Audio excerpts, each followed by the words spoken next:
icyambere abakina abakora bene ayo mashusho ni imikino bakina kuri bo kaba ari akazi kaba ari akazi bagiye gukora bari buhemberwe. Hari n'ababikora barangije kwidroga banyweye ibiyobyabwenge runaka. Reba rero kugerageza gushyira mu bikorwa ibintu biri gukorwa n'umuntu warangije kunywa ibiyayurabwenge, wowe ugashaka kubikora uri umuntu muzima. Ukuri guhari nuko ntushobora kubigeraho. Iyo utabigezeho ni iki rero? Aya mashusho icyarema mu mutwe wawe akwereka yuko udashoboye. Ugatangira kugira icyo bita underestimation cyangwa se sous-estimation. Kumva hari urugero runaka utageraho.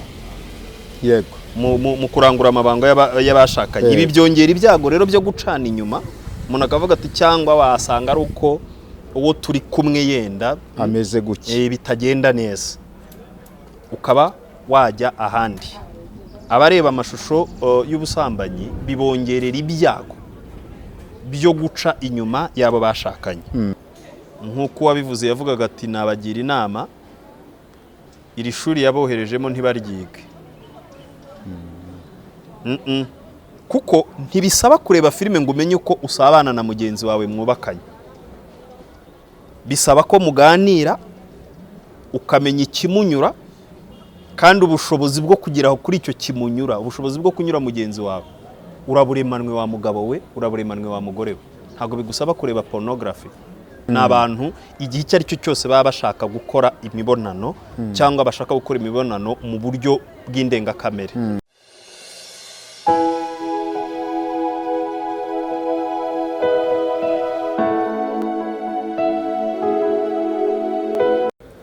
Reka tugusuhuze tukwifurize guhirwa mu mirimo yose yawe ubayemo, kandi tukubwire ngo ubwiza bw'Imana bukomeze bukubeho. Reka dutangire dusenga muri iki kiganiro, tubone twakira umutumirwa turi kumwe. Turagushimiye Imana, wowe nyiri ijambo, wowe ubaho, wowe ukomeye, wowe utegeka bikaba, iyo uvuze birakomera, wowe waduhesheje ubuzima buzima muri wowe, utubeshaho mu bihe bitandukanye. Na n'uyu munsi turiho kandi tuzakomeza tubeho. Icyiza cy'agaciro nuko na nyuma y'ubu buzima birangiye tuzakomeza tukabaho tubiheshejwe n'amaraso yawe.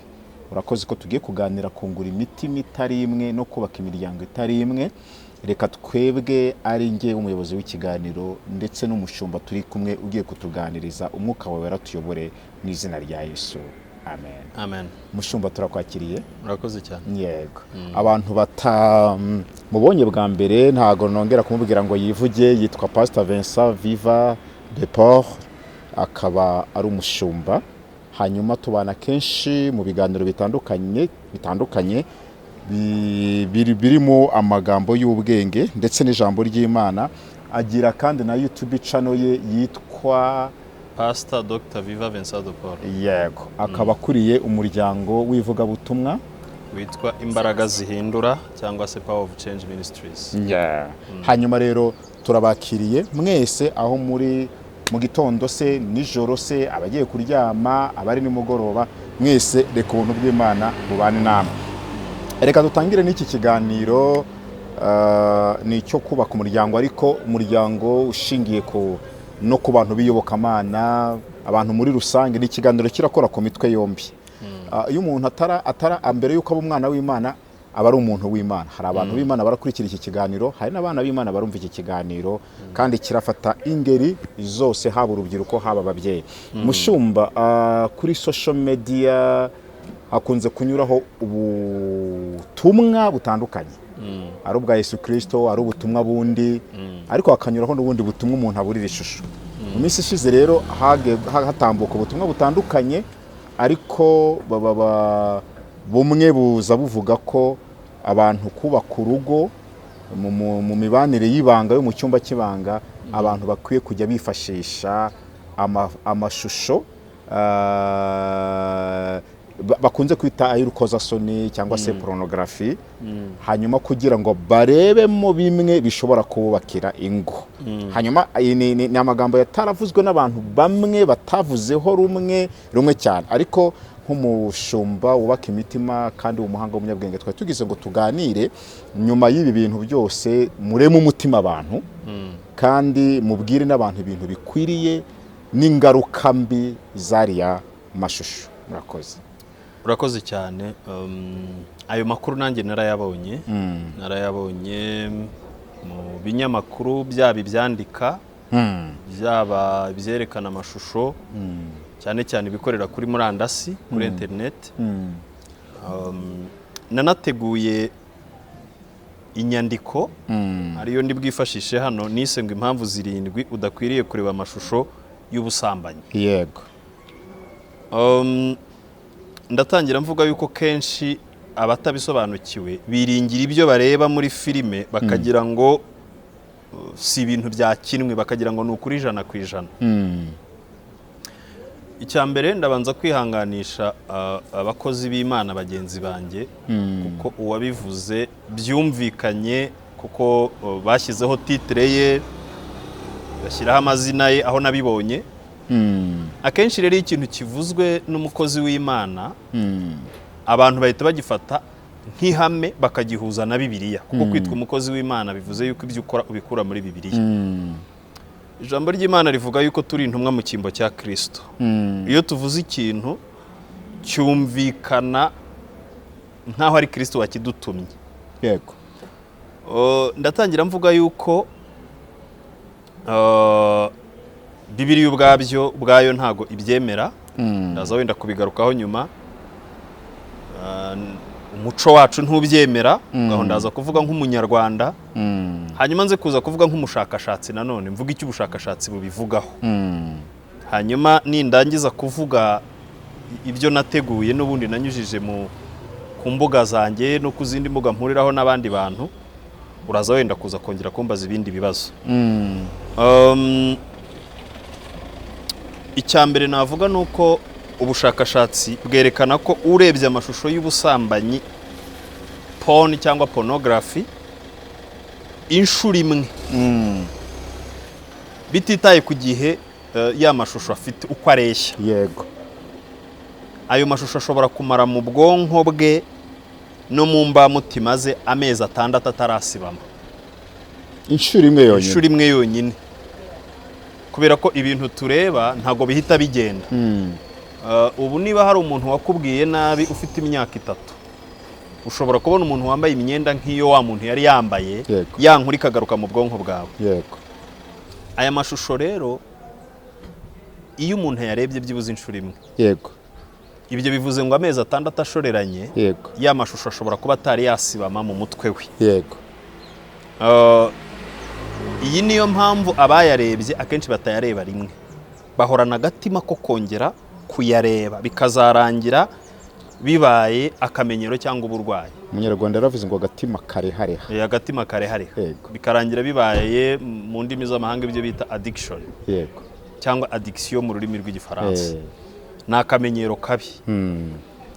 Impamvu ya kabiri, nta muntu ukwiriye kureba amashusho y'urukozasoni, yaba yubatse cyangwa yaba atubatse, yaba ari mukuru cyangwa yaba ari muto. Impamvu ya kabiri nuko ubushakashatsi bwerekana yuko ureba aya mashusho afite ibyago byo kwikinisha ku gipimo kigera ku 150%. No kuvuga ngo afite ibyago inshuro 150% zo kuba yatangira kugira umuco wo gutangira kwikinisha. Yaba ari umugore cyangwa umugabo. Yaba ari umugore, yaba ari umugabo, yaba ari mukuru cyangwa yaba ari mutoya. Yego. Iyo uganiriye n'abantu bikinishije, yego, usanga bafite aho byahereye. Hari abo usanga ari abana batoya, ababyeyi babo bakaba batarabyitayeho, bakajya bajya gukora amabanga y'abashakanye batitaye ngo abana ni batoya barareba. Ugasanga umwana agize imyaka 7 akirara mu cyumba cya se na nyina, noneho bajya kugira uko baganira nk'abantu bakuru bakajya bagira ngo yasinziriye, kuko uriya mwana aba yaratangiye gukura. Hatangira kwibaza ariko kuki ababyeyi bararana, ngewe nkaba ntafite wenda uwo turarana hano, sundi iyo baryamanye bigenda bite? Ibyo rero aba yaratangiye kubyibaza. Iyo abibonye kare rero ashobora gutangira kwikinisha cyangwa gutangira gutekereza kubikora. Ni nako n'amashusho y'ubusambanyi agenda, haba ku muntu muto cyangwa ku muntu mukuru. Umuntu ashobora kwibwira ati ngewe mfite uwo twashakanye nta kibazo. Oya. Indi mpamvu ya gatatu ni uko benshi mu bayareba bagerageza gushyira mu bikorwa ibyo bayabonyemo, kandi biba byarakinwe hakongerwamo ibyo bita amakabyankuru. Mu ndimi z'amahanga ngo ni montage. Haba harongerewemo amakabyankuru. Ya makabyankuru rero iyo yongerewemo, ubireba ajya ashaka gukora nk'ibyo yabonye bakoze. Icya mbere, abakora bene ayo mashusho ni imikino bakina, kuri bo kaba ari akazi. Kaba ari akazi bagiye gukora, bari buhemberwe.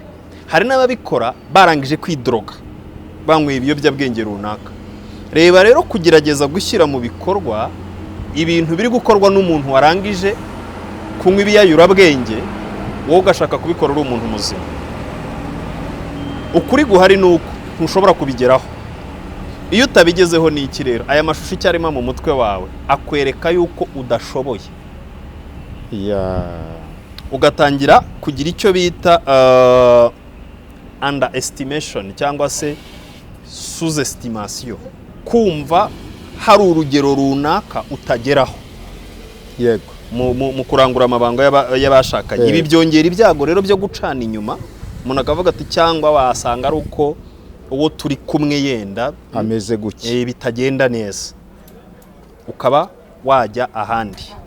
Abareba amashusho y'ubusambanyi bibongerera ibyago byo guca inyuma yabo bashakanye, kandi bikanongera ibyago byo gutandukana.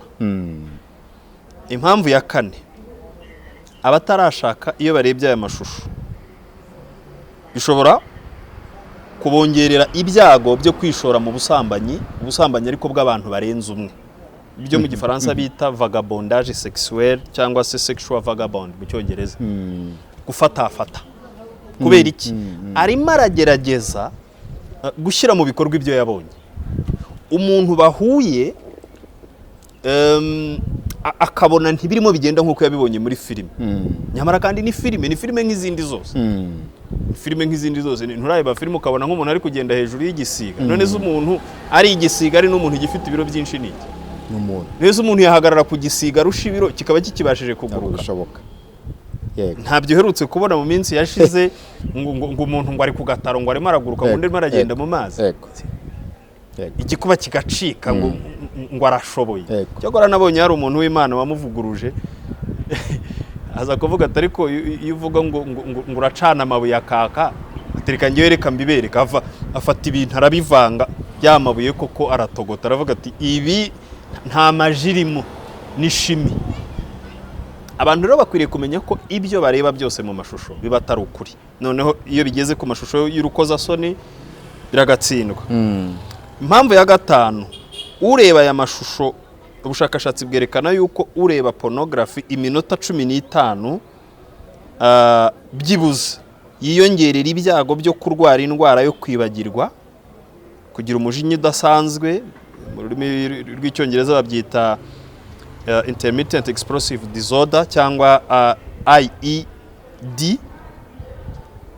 Yiyongerera ibyago byo kugira umujinya udasanzwe no kwibagirwa ku gipimo cya 70% kurusha unwa ibiyobyabwenge. Ibiyobyabwenge bisanzwe, umuntu nk'urumogi, umuntu ugira gute. Umuntu ureba aya mashusho icyo byangiza muri we kiza kugeraho kikazabyara kwibagirwa, indwara yo kwibagirwa. Akajya haguruka agiye mu nzu, yagera yakibagirwa icyo yari agiye gukora. Cyangwa se bikarema muri we kugira umujinya udasanzwe. Umujinya udasanzwe, guhubuka, ufata ibyemezo bihutiyeho. Impamvu ya gatandatu, ngarutse mu muco noneho. Umuco wa Kinyarwanda ubyita urukozasoni. Kuki ubyita urukozasoni? Ubyita urukozasoni nyine kubera yuko nta muntu ushobora kubireba. Aya mashusho ntabwo ushobora guhamagara papa wawe ngo mubwire uti hari agafilime nabonye cyangwa mama wawe katureka abana yego abana yenda tubashyire ku ruhande, wowe utekereza yuko kureba amashusho y'urukozasoni hari icyo byakwigisha, hari icyo byagufasha? Wahamagara papa wawe niba umufite cyangwa mama wawe ukamubwira uti hari filime nshaka ko dufatanya kureba. Niyo mpamvu abanyarwanda babyise ibintu ibiteye isoni cyangwa se urukozasoni. Ugifite umuco rero, umuntu wese ugifite umuco ntakwiriye kureba aya mashusho, akwiriye kuyagendera kure. Impamvu ya karindwi noneho ngarutse mu ishusho y'umushumba. Ngiye kubivuga nk'umushumba kuko n'ibyo nabonye bisirikira byavugwaga ko byavuzwe mu mvugo ya gishumba, n'uwihaye Imana. Yego. Kubizera Imana tubuzwa kureba ibitagira umumaro cyangwa ibiteye isoni. Bibiliya nticaho akarongo ngo ivuge ngo ni pornography, kuko ibitagira umumaro n'ibiteye isoni ni byinshi. Imana yaduhaye ubwenge bwo guhitamo icyiza n'ikibi. Zaburi 119:37 iravuga ngo ukebukisha amaso yanjye ye kureba ibitagira umumaro. Yego. Unzurire mu nzira zawe. Yego. Unzurire mu nzira zawe bivuga ngo ababirimo baba bapfuye. Yego, yego. Unzurire mu nzira zawe. Mu Cyongereza baravuga ngo turn away mine eyes from beholding vanity. Vanité ibiteye isoni. Yego. And quicken me in thy way. Unzurire mu nzira zawe. Yego. Bibiliya rero tubwiye yuko tutagomba kureba ibintu biteye isoni. Yego. Iby'isoni nke, ibiteye isoni, ibintu bimeze nk'ibyo ibitagira umumaro. No mu mirimo ya kamere birabivuze. Ibintu bitagira umumaro. Hanyuma muri Matayo igice cya 6:22 kugera ku 24. Aravuga ngo itabaza ry'umubiri ni ijisho. Ijisho ryawe nirireba neza, umubiri wawe wose uba ufite umucyo. Ariko niriba ribi, umubiri wawe uba ufite umwijima. Nuko umucyo ukurimo n'ubu umwijima, mbega uwo mwijima ukuba mwinshi. Bivuze ngo nkuko igipangu kigira porutaye cyangwa gate mu Cyongereza, cyangwa urugi runini rwinjira muri icyo gipangu, ni nako umubiri w'umuntu tugereranyije n'inzu. Ibyinjira binini byose binyura mu maso yacu. Bibiliya rero iravuze ngo itabaza ry'umubiri ni ijisho. Ijisho ryawe nirireba neza. Ibyo umuntu yarebye bikinjira muri we nibyo bitangira kumumurikira mu nzira nanone anyuramo. Tugomba kwirinda rero ibyo tureba. Tugomba kwirinda ibintu tureba. Inama naho abubatse, nk'uko wabivuze yavugaga ati nabagira inama, iri shuri yaboherejemo ntibaryige. Kuko ntibisaba kureba filime ngo umenye uko usabana na mugenzi wawe mwubakanye. Bisaba ko muganira ukamenya ikimunyura, kandi ubushobozi bwo kugeraho kuri icyo kimunyura, ubushobozi bwo kunyura mugenzi wawe uraburemanwe wa mugabo we, uraburemanwe wa mugore we. Ntabwo bigusaba kureba pornography. None se reka nkubaza, nureba filime y'umunyakanada aryamanye n'umushinwa, wewe washatse umushinwa cyangwa washatse umunyakanada? Ukeneye kuganira na mugenzi wawe, ukeneye kuganira n'umugabo wawe, ukeneye kuganira n'umugore wawe, ukamenya ikimunyura, hanyuma icyo kimunyura ukagikora. Kuki mutaganira? Indi mpamvu ya kabiri nshaka kubwira, inama nshaka kugira abashakanye, nureba izo filime ugiye kuryamana nawe ko atari wowe wabonye muri izo filime, kuki wumva ugomba kwitwara nk'uko wabonye muri filime bimeze? Naho ubwenge bupfira rero, naho umuntu yangirikira. Kuba atarubaka, nababwira ngo mwibyina mbere y'umuziki. Kushobora gutangira kubyina ibinimba mu kanya bakazanamo amaraba. Byose nubwo ari imbyino za Kinyarwanda ariko ntizibyinitse kimwe. Cyangwa bakazanamo imishayayo. Aha nshatse kuvuga iki? Iyo ubyinnye mbere y'umuziki ukitoza kubyina injyana imwe kandi umuziki uhora atari umwe, ejo urabusanya. ukabusanya n'ingoma ukabusanya n'imirya ya gitari irimo icurangwa cyangwa n'imirya y'inanga. Birumva abantu bakuze, ni nabo ndimo kubwira. yego impamvu ntari bubisobanure mu kinyarwanda cyoroshye cyane.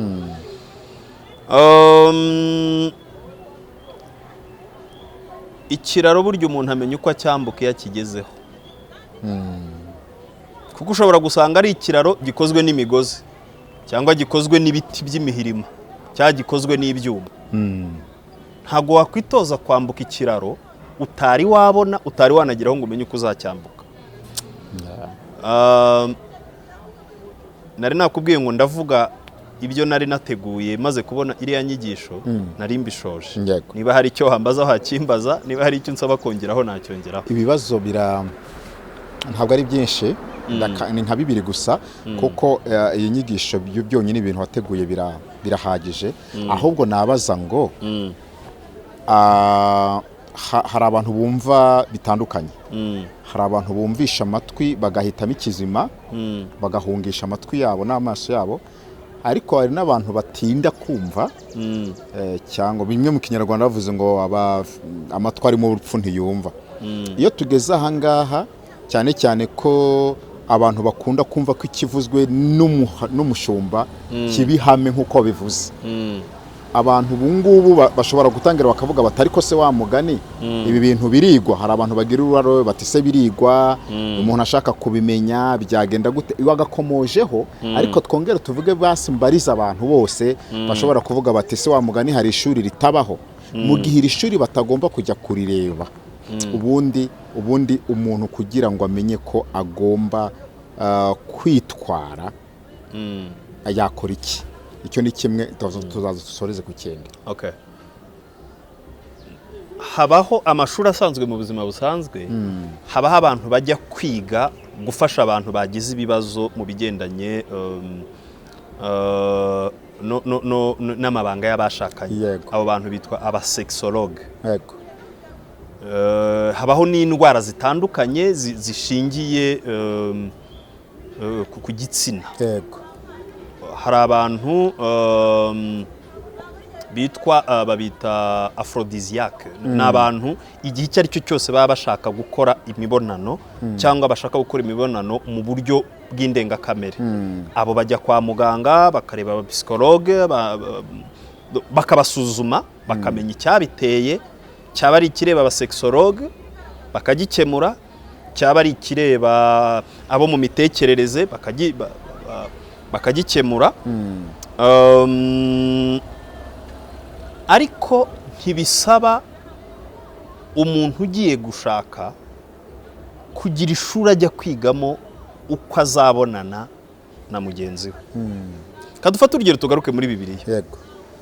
Imana ubwo yari imaze kurema Adamu, ikabona mu gihe cyayo ko adakwiriye gukomeza kuba wenyine, kamusinziriza kuvuga ngo Eva yaremwe Adamu adahari, ari inconscient, akangutse. Ntiyahise atangira agahita avuga ati aka ni akara ko mu mara yanjye, aka ni agufwa ko mu magufwa yanjye. Azitwa umugore. Ubwo si imitoma yayize. Uvuga ngo aremanye nayo, ni Britain, aremanye nayo. Uko umuntu rero aremanye na kamere yo kuvuga aya magambo twita imitoma. Yego. Ni nako umuntu bitamusaba kujya kwiga ishuri ryo kumenya uko azabonana na mugenzi we, kereka aramutse afite uburwayi. Iyo afite uburwayi ajya kwivuza. Habaho abantu barwaye ibyo bita intinyi. Ikintu icyo ari cyo cyose kiganisha ku mibonano agahabuka, biba bifite icyabiteye, uwajya kwa muganga akivuza, buba ari uburwayi. Ariko umuntu wese muzima uri normal ntibisaba yuko ajya kubyiga, bisaba yuko aganira n'umuparteneri wiwe. Umugabo aganire n'umugore, umugore aganire n'umugabo, ibyo bakeneye. Imana yabahuje igatuma umwe aba umugabo undi akaba umugore. Yanabashyizemo uburyo bwo gufashanya, ku buryo ishuri ry'umugabo ku bigendanye n'imibonano riri mu mugore we imbere, n'ishuri ry'umugore riri mu mugabo imbere. Ni muganire, umwe azigisha undi, muzagera ku byo mushaka byose. Yego. Inama ya nyuma, ni gute abantu bakwiriye gushungura, ni gute abantu bakwiriye kumenya kwakira ubutumwa butambutse kuri social media kabone n'ubwo bwaba ari ubw'umuntu witwa ko akomeye akomerwa amashyi ariko ibintu abantu ubwo nabagenerwa butumwa ni igiki bakwiye gukora kugira ngo batazajya babona ibintu byose uko bibonetse. Turi mu bihe bigoye kandi aho ururimi rushobora kunyerera hari n'igihe ururimi ruba rwanyereye bizanacomoka ahubwo zimwe na zimwe urumva. Abantu rero bakwiye kumenya yuko turi mu bihe by'indimi zinyerera bityo ikivuzwe cyose bakakigenzuza ijambo ry'Imana. Yego. Niba ari abakristo nibakizigenzuze ijambo ry'Imana. Yego. Niba ari abantu basanzwe batizera mu buryo bwa gikristo nibarebe koko icyo kintu ubundi harimo indangagaciro. Buriya abanyarwanda ibintu byinshi twita kirazira. Yego. Niyo ugeze muri Bibiliya usanga ibyinshi n'ubundi bizira bitemewe. Yego. Ibyinshi twita kirazira kuko ntawe ukorera imibonano ahagaragara. Yego. Ikimwe nuko ntawe uyikora abantu bamureba. Yego. Ubwo ntawe uyikora abantu bamureba nta n'ukwiriye kujya imbere ya kamera ngo bamufate arimo kuyikora bazabyereka abandi. Niba bizira mu Kinyarwanda n'utazi Bibiliya akaba yoherejwe kureba aho hantu azavuga atari ko bundi umuco wanjye wo umbwira iki. Gatatu, umutimanama. Unashobora kuba atazi Bibiliya atazi n'umuco ariko buri wese agira umutimanama. Umutimanama umwemeza yuko icyo kintu ni kibi cyangwa si kibi. Hanyuma ururimi nirunyerera abantu bazafate iby'ururimi rwanyereye babishyire ku ruhande be kubyitaho be kubikurikiza. Ariko hari n'igihe nanone bibamo ubumenyi buke. Umuntu akaba yari afite ishyaka ryo guhugura abantu bitewe n'ibyo abona ariko akabahuguza impuguro zitari zo yenda kuko atazifiteho ubumenyi kuko atafashe umwanya ngo asome. Ariko nanone byantera kwibaza harya we wa mutimanama cyangwa wa muco uba wagiye byamenywa na nyirabyo ibyo ngibyo ntabwo najya guca urubanza. Ariko inama najya umukristo nareba icyo Bibiliya ivuga. Utari umukristo cyangwa utemera Bibiliya narebe icyo umutimanama w'umubwira. Niyumva umutimanama utakimukomanga narebe ngo sosiyete nyarwanda iki kintu ndimo numva ndimo ndeba ndimo nshaka gukora kiremewe. Naburira aho ngaho hatatu ubwo azaba ari umurwayi tumubonye twamujyana kwa muganga tukamuvuza. Yego. Reka dusoze ariko tugana ku musozo hari umuntu ushobora gukenera kuba yakwigisha inama y'ingaruka zimwe na zimwe muri iki biturikije muri iki kiganiro akabyiherero kavuga ati reka ndebe ko naganira na pasiteri nkamwisanzuraho akangira inama ndetse akanansengera wamuyobora ndetse ukamuhana nimero za telefone. Karibu ku bantu bafite ibibazo cyane cyane by'ingaruka zigendanye no kuba bararebye amashusho y'urukozasoni cyangwa kwikinisha n'ibindi bintu nk'ibyo ngibyo. Twabafasha kuko hari benshi nagiye mfasha. Hari ubujyanama, hari ukubasengera, hari ukuburiyanta kwa muganga iyo birenze ibyo giwe nagiraho ubushobozi. Hanyuma nimero bashobora kumuhamagaraho ni 0788615869. Murakoze pastor. Murakoze na. Mani bahumugisha reka dusoze mu dusengera. Mana y'icyubahiro, Imana nyir'ububasha, ndagushimye kubw'uyu mwanya mwiza umpaye. Ndasenze mu izina ry'ububasha ry'Umwami wacu Yesu Kristo ngo ugirire neza umuntu wese urebye iki kiganiro. Kandi usanga abantu bagizweho ingaruka n'ibyo bumvishe cyangwa n'ibyo babonye bifitanye isano n'ibyo twaganiragaho. Unashoboza abantu bafite ingaruka zo kureba bene aya mashusho byabaye ingeso mbi kuri bo bashoboze gutinyuka basanga abaganga basanga bashobora kubafasha kugira ngo basinduke bave muri iri sindwe. Abandi begera abashumba kugira ngo basengerwe. Urakoze byose mbyatuye mu izina ry'Umwami wacu Yesu Kristo. Amen.